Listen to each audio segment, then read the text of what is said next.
May 18, 1969, at the Kennedy Space Center in Florida, Apollo 10 stood ready on pad 39B.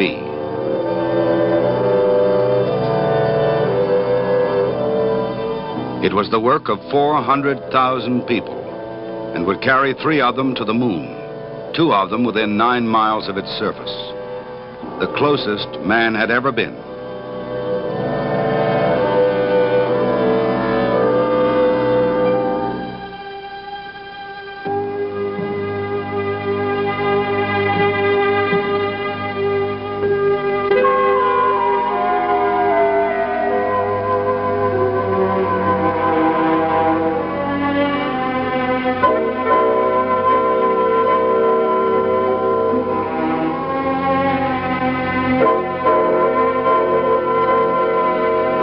It was a flight that had to be made before others could safely land.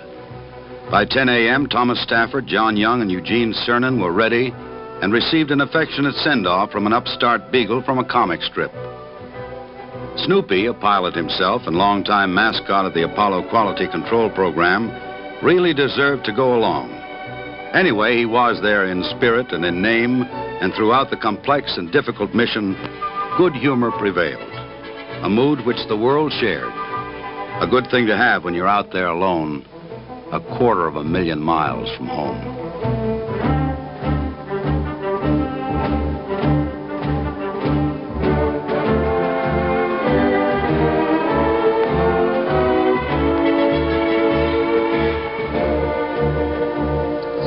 Seconds and counting. Guidance internal. 15, 14, 13, 12, 11, 10, 9. We have ignition sequence start. Engines on.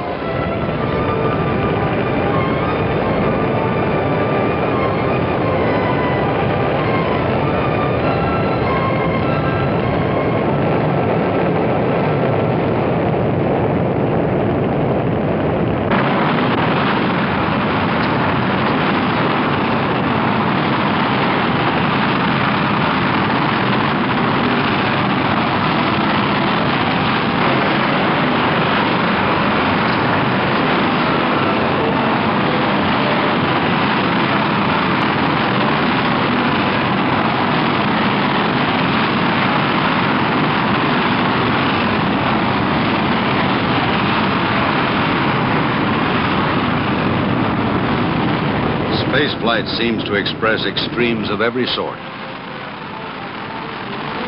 An inferno below, a blizzard of ice above. Overpowering thrust contrasting with seeming reluctance to go.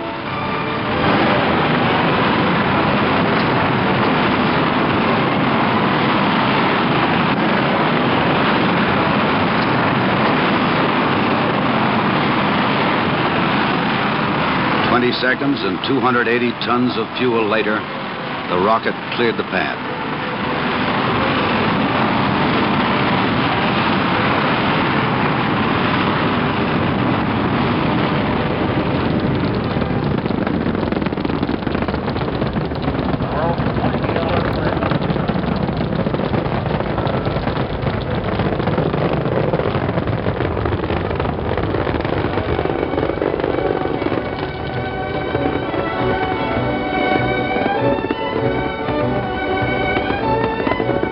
Launch directors found that they had been within 0.007 of a second of their planned time for liftoff.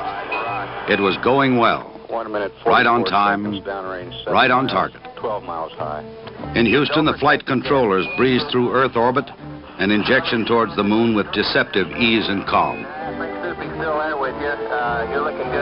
The 3 astronauts had been very active in getting color TV put aboard and were determined to share their experience in space. Hey, we got the color now. Okay, I'll try adjusting for you. Yes, sir, it's looking great. No sweat. We got it right in the center of the screen, Gene. It looks like the sun's really bright on it.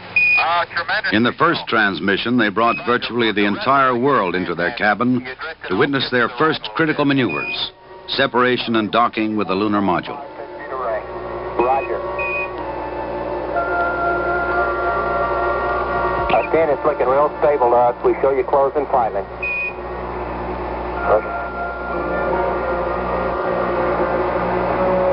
locked in a second, I hope. Roger.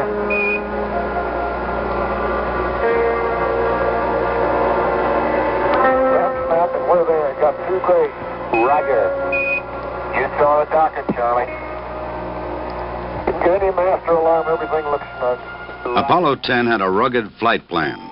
It combined the features of the 9 flights before it and was a full dress rehearsal for the infinitely complicated lunar landing to follow. Fortunately, between the Earth and the Moon, there's a long coast with some time to unwind after liftoff and subsequent maneuvers. This gives the astronauts an opportunity to adjust to a weightless environment in which there is no up or down, no sunrise or sunset, and no one else around.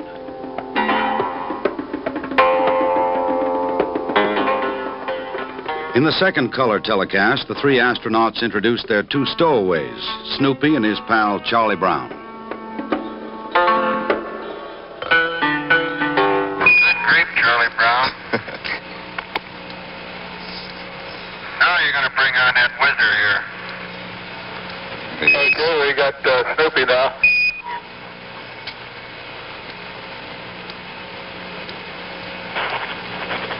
Well, he's been quiet for 2 days. He's going to get a chance to do a little woofing here in the next couple days. Roger, we noticed the resemblance there, too. Snoopy wearing... What? I didn't know Tom had a big nose like that. On TV and in onboard motion pictures, the crew appeared deceptively idle. For the average viewer, the astronauts' humor and their relaxed appearance tended to obscure the 8 days of intense concentration.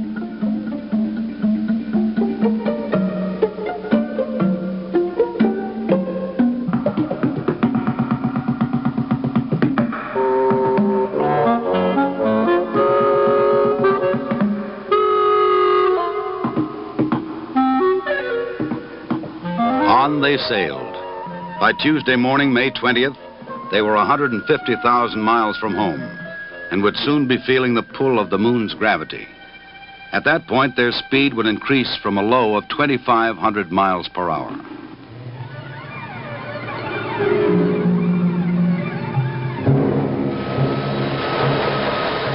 On Earth, at 1/2 mile per hour, Apollo 11 had started its journey to the moon.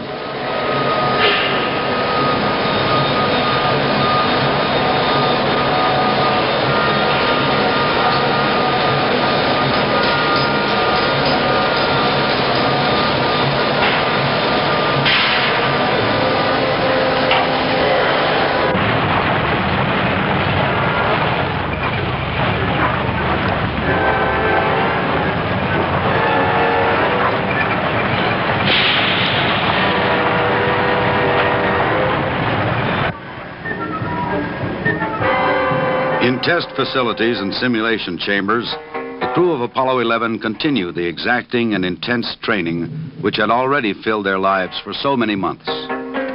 Edwin Aldrin, lunar module pilot. Neil Armstrong, spacecraft commander, the one slated to be the first man to set foot on the moon.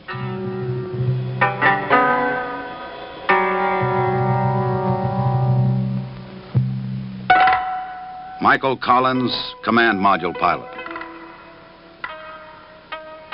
The training goes on, suit tests and previews of their hardware. Simulated lunar gravity training, underwater and in the air.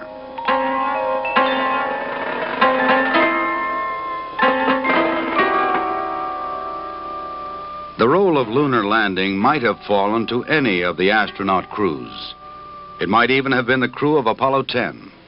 As it is, the burden of reality, the excitement of what is almost unreality, has been given to these 3.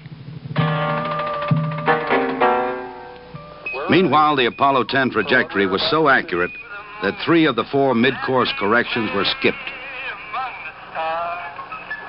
On the 4th day, 74 hours into the flight, a precise burst of the main engine put them into orbit around the moon.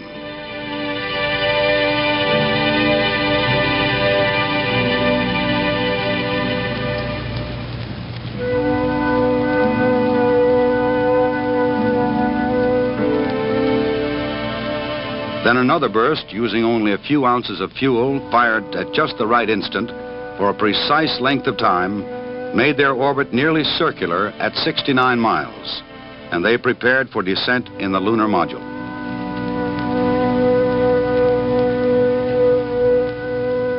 Astronauts Stafford, Young, and Cernan became the second group of 3 to see this sight, and they were the first with the potential to see it from a point 60 miles closer than it appears in this scene.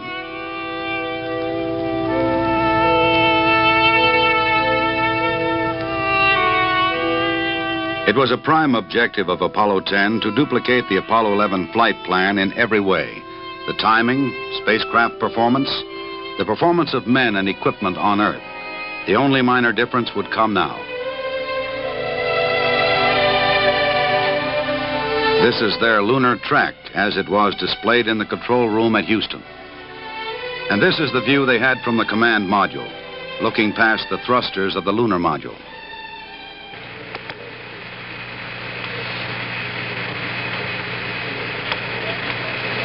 Jack, you're looking at some of those depressions that go right through some of the craters now, and they're very flat, and where they're shallow, we can see right to the bottom of them. Now it was time for Stafford and Cernan to crawl through the connecting tunnel. Right away there were problems. While Houston and the world waited, they finally solved a pressure problem in the tunnel and fixed a radar system defect. Then there was an unexplained twisting in the docking collar, but it didn't get worse. As they disappeared behind the moon for the 11th time, they were still together. When they next appeared, they were 50 feet apart, flying formation. John Young radioed his companions below. "You'll never know how big this thing gets when there ain't nobody in here but one guy." And they answered, "You'll never know how small it looks when you're as far as we are." Here in the lunar environment, as Apollo 9 had done in Earth's environment, the crew was able to check out the lunar module's landing radar, navigation, and guidance systems. They were also proving out the descent rocket, an engine which can be throttled like an ordinary car.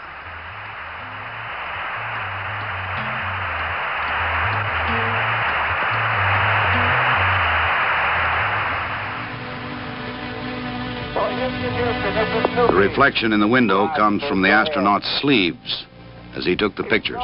Down among us, Charlie. Roger, I hear you weaving your way up the freeway.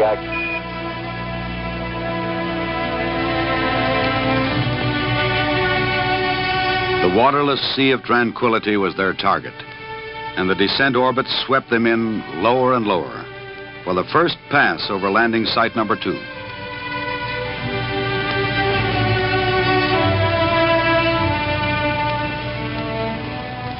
This is a preview of what the crew of the Apollo 11 will see when they head in for lunar landing.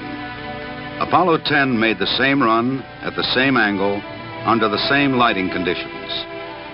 Only shortly after splashdown, this film was being used by the 11 crew in the lunar landing simulators in Houston. That's a characteristic of all photography in space. The pictures one sees in print and on television are actually there as a bonus, for the primary purpose is most often scientific, and there are dozens of experts in many fields impatient for prints the moment a spacecraft returns to Earth. In the science of geology, there is disagreement over the formation of the moon's surface. Some believe it is the result of volcanoes, some say meteors, some say both.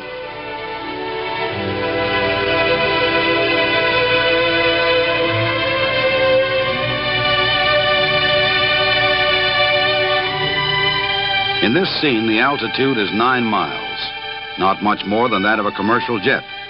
But the clarity of detail is far greater, since there are no clouds or haze, and no gases acting as distorting filters.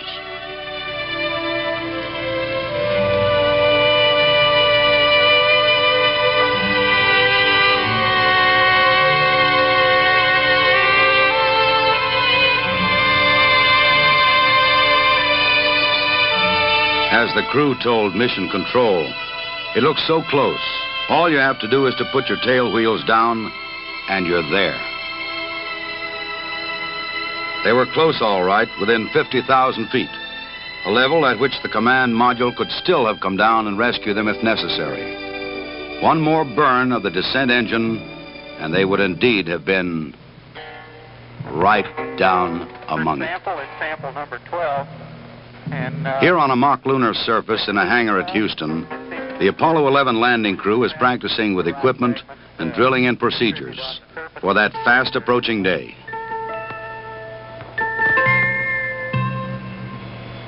Sample number 13 is a vesicular but rhyolitic looking basalt. Into this pocket over Neil Armstrong's knee will go the so-called contingency sample, the one that guarantees that something will be brought back even if they leave in a hurry. During the actual mission, every sample will be described and photographed.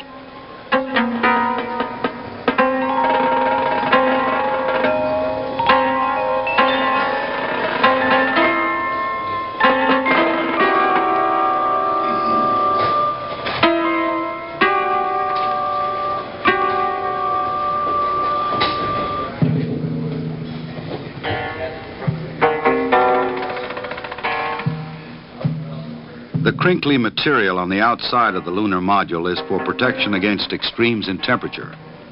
By pulling a lanyard, they open the panel protecting the two scientific experiments which they will leave behind.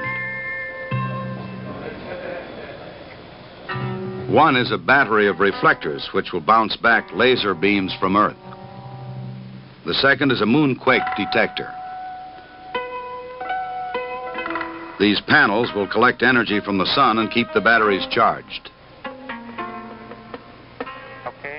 Next, they will take bulk samples of the lunar soil. In this training session, just sawdust, the lightness of which may help them adjust to the expected workload in lunar gravity, which is 1/6 that of Earth gravity. Reflects the characteristics of the lunar surface that we see. That is, certainly bring back... The bulk samples are sealed in return containers, better known as rock boxes. ...surface and concentrate on those types of... At the end of 22 hours, 2.5 of them working outside the lunar module, the Apollo 11 landing crew will blast off from the surface of the moon, leaving the descent stage where it landed.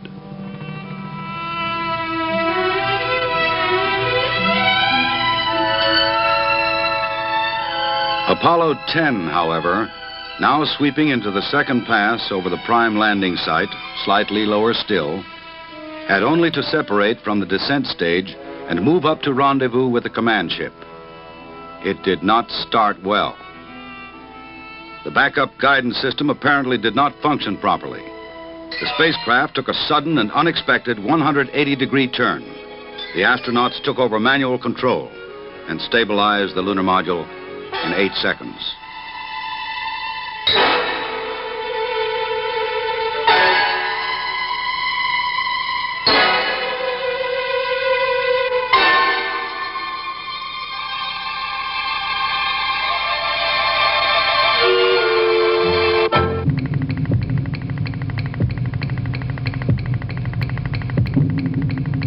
After a few missed heartbeats, the ascent continued smoothly, and the crew was amply compensated by the sheer beauty of the ride.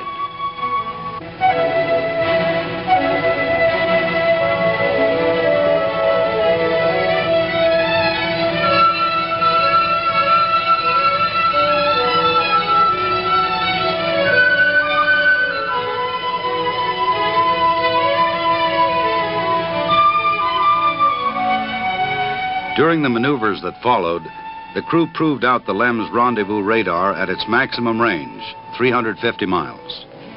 Fixed cameras were running in both spacecraft as they slowly closed together.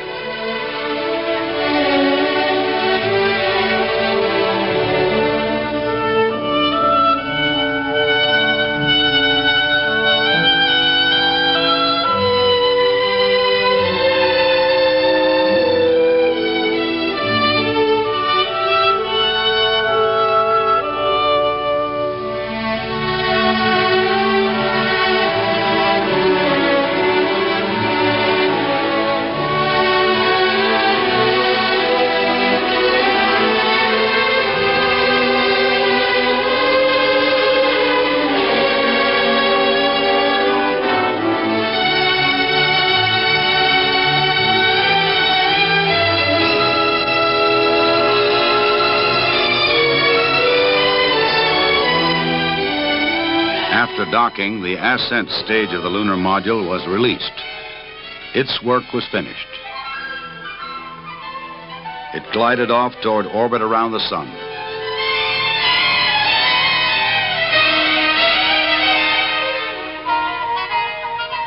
Even farther below, they could see the descent stage continuing to circle the moon.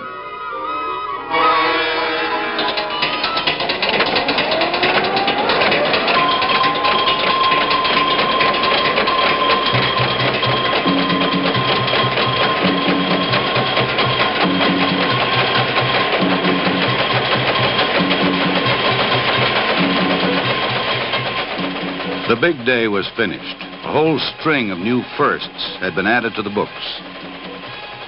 Things looked good for a lunar landing, but there was still the homeward leg to think about.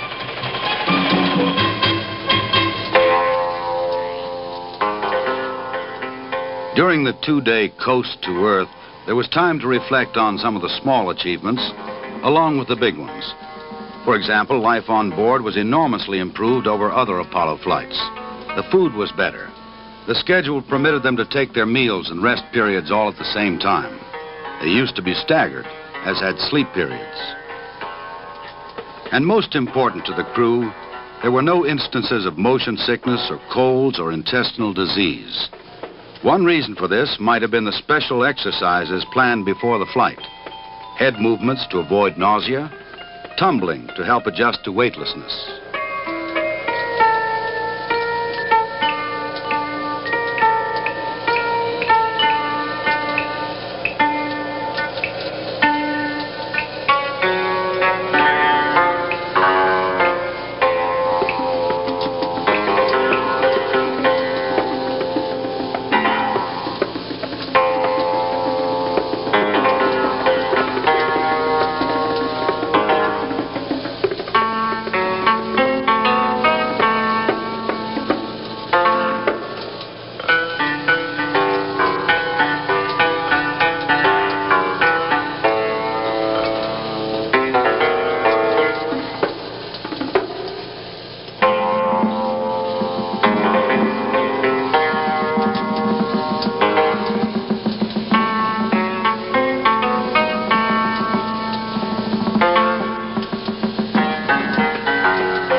Altogether, the crowded space seemed very comfortable, and spirits were right up to the level at which the flight began.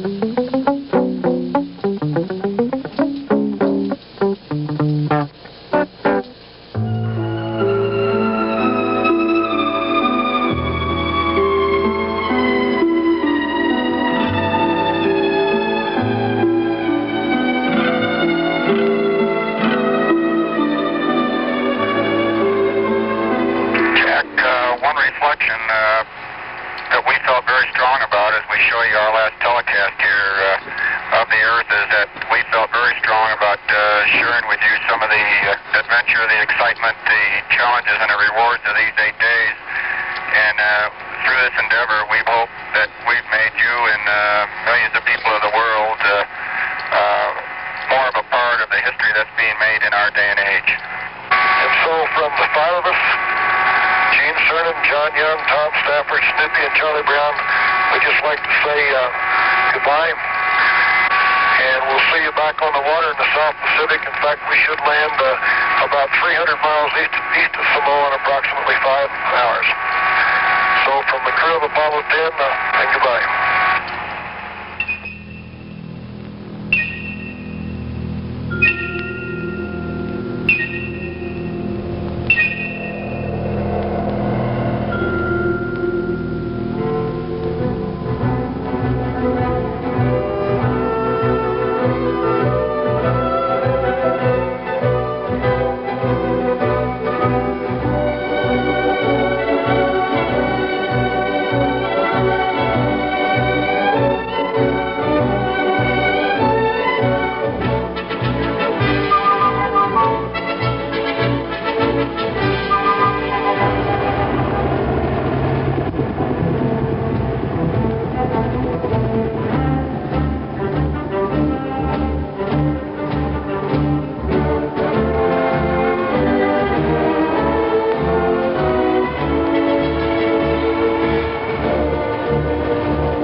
Because of Stafford, Young, and Cernan, because of Apollo 10, Apollo 11 stands on 39A, and the countdown is proceeding.